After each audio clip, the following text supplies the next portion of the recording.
2 days ago, U.S. Secretary of State Antony Blinken met with the new Israeli Prime Minister Yair Lapid to talk about Israel's reservations regarding the recent Iranian nuclear deal being put together in Vienna. Israel has stated many times over the years that it has reservations about the Iranian nuclear program and their ability to enrich uranium. The Joint Comprehensive Plan of Action, or commonly known as the Iranian nuclear deal, is an agreement reached by members of P5, which are the UN Security Council's 5 permanent members: China, France, Russia, the United Kingdom, the United States. The joint plan of action in which Iran agreed to eliminate its stockpile of medium enriched uranium, which cut its stockpile of low enriched uranium by 98% and reduced by about 2/3 the number of its gas centrifuges for 13 years. And for the next 15 years, Iran will only enrich uranium up to 3.67%. Iran has also agreed not to build any new heavy water facilities for the same amount of time.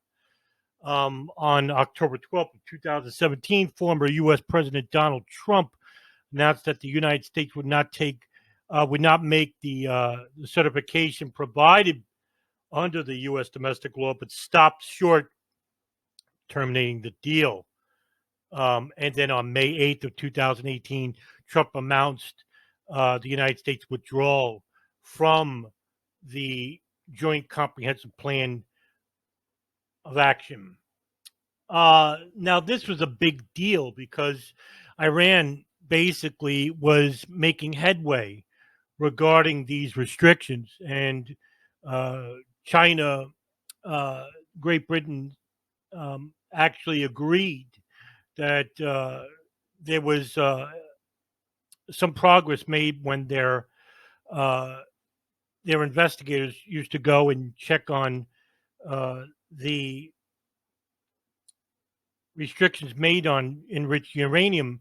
And Iran basically for the last 6 years has basically been tested and approved in following these restrictions.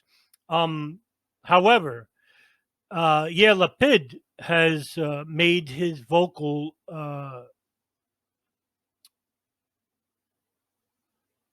criticisms regarding Israel. Quote, Israel has some serious reservations about the Iran nuclear deal that is being put together in Vienna. We believe the way to discuss those disagreements is through direct and professional conversations, not in press conferences, said, end quote. Now, Lapid said that in brief remarks ahead of the meeting in Rome, which took place 2 days ago.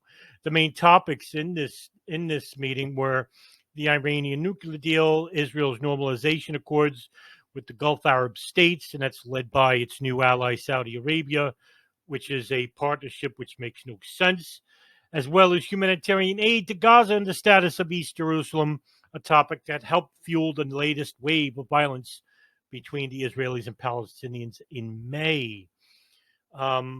It seemed that Iran and the United States have been holding indirect talks on reviving the 2015 nuclear deal between Tehran, the capital of Iran, and major powers that imposed restrictions on Tehran's nuclear activities in exchange for lifting international sanctions, in which the United States, under the Trump administration and now continued under the Biden administration, has been quite severe. Economic sanctions would have hurt local businesses in Iran, as well as receiving proper basic care, food, medical supplies, which hurt the elderly and children in a country that is basically under the power of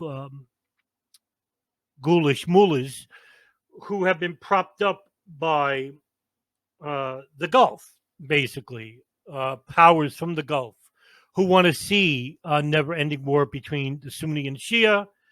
Meanwhile, the Gulf, led by its Wahhabi principles, which is basically in direct opposition to Zionist principles, which makes no sense when I said before about Israel and Saudi Arabia being allied in their fight. But the reason why is because both are allied and have strong ties to the United States and Great Britain and its coalition partners for decades. In the United States, the Saudis lobby, which have been around since 1936 and grew over time under more prominently by former U.S. Saudi Ambassador Bandar bin Sultan, who served under the Reagan, Bush, Clinton, and Bush Jr. administrations. It became a good friend to the Bush family. Um, the Israelis, led by the American Israeli Conference, the AIPAC Conference, which is basically just a annual conference of both Democratic and Republican parties who are to attend, which is mandatory. Those who don't attend are basically blacklisted, so to speak, from having any influence in Congress. They may not get a bill to pass, may not get proper support within the constituents about funding within their um, local communities regarding each state, and their power would diminish over time. And that's how powerful both lobbies are.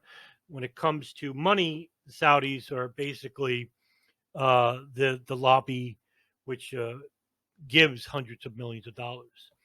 I made a mistake. Yair Lapid is the new foreign minister, not the prime minister. The prime minister, by the way, is Naftali Bennett. Naftali Bennett, who is a nationalist atop the cross-partisan coalition, has hewed to the opposition of his conservative predecessor, Netanyahu, to the 2015 Iranian nuclear deal, who capped some projects with bomb-making potential Israel deemed too lax. Now, that's something else because Israel itself is not one to talk about the human rights violations by Iran when they themselves have committed human rights violations for decades. And this is not just me talking, this is actually most human rights organizations around the world who have basically labeled Israel as an apartheid state, according to the multiple violations of the Geneva Convention and the human rights conventions and human rights international law regarding the building of settlements on top of Palestinian property in which they take over using the Israeli Defense Force. However, that didn't persuade Joe Biden to not meet with Israeli President Reuvin Rivlin at the White House on Monday, with the U.S. leader vowing to take a hardline stance on Iran, despite his administration's ongoing efforts to rejoin the deal. But what did the leader say? Well, Biden said at the Oval Office just yesterday, "What can I tell you is that Iran will never get a nuclear weapon on my watch." That sounds familiar? Well, it's something that Trump stated just previously. And for those progressives who think that Biden is actually any different when it comes to foreign policy, you will have a wake-up call soon enough. According to the president, quote, "The things are still far from decided."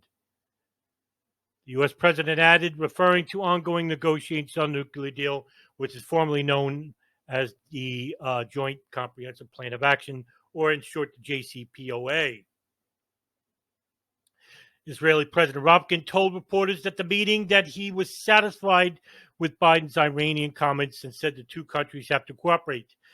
And talk about irony here, the United States, who is the world's greatest abuser of human rights, under the Trump administration in 2018, in which Trump basically gave the largest military aid deal in history to Saudi Arabia, $1.8 billion, which most of the weapons went to the bombing of the Houthis in Yemen, creating the greatest human rights violations and human rights abuses anywhere in the world in Yemen.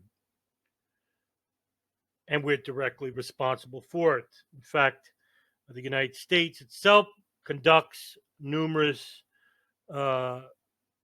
human rights violations, not just there, but also Venezuela, Iraq, Afghanistan, Libya, Syria, and I could go on and on. And this is the problem, is that the three countries that are calling for Iran to adhere to what they think is proper conduct toward humanity is going to look in their own backyard and see that the United States, Israel, and Saudi Arabia are the biggest abusers of human rights anywhere in the world, past or present. I think the hypocrisy is real when it comes to these three countries. And how dare they demand that Iran uh, cater to their demands when actually it should be the other way around.